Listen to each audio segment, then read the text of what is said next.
Abbiamo voluto dedicare, assieme all'Associazione Carabinieri con il suo maresciallo Rampin, la stazione appunto al Carabiniere Ferretti, perché è stato esempio di un carabiniere, di un militare che ha rischiato la vita per difendere il nostro territorio.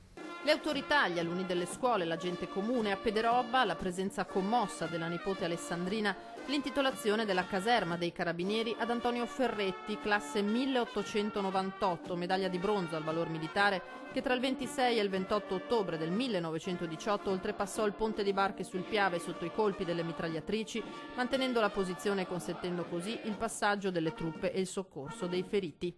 L'esempio del Carabiniere Ferretti spero che sia stato un messaggio chiaro alle nuove generazioni, il voler bene al nostro territorio, essere orgogliosi di essere italiani e difendere la nostra comunità. Un'intitolazione che rientra tra le celebrazioni del centenario della Grande Guerra, in cui non è mancato anche il ricordo dell'ex comandante di stazione Mariano Stefani, travolto e ucciso da un'auto 2 anni fa, poco lontano da qui. Ha dato sicuramente un grandissimo esempio a questo territorio, a ciascun carabiniere, a ciascun cittadino, e quindi per noi era doveroso, in una giornata di festa, in una giornata importante qui a Pederobba, ricordare le sue gesta, il suo esempio, il suo sacrificio.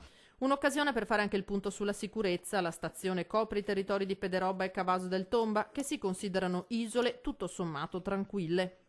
Con i Carabinieri di Pederobba abbiamo un rapporto ottimale, non facciamo tanti proclami, lavoriamo bene senza dare troppo risalto alle cose, ma è proprio quello che ci consente di avere risultati importanti.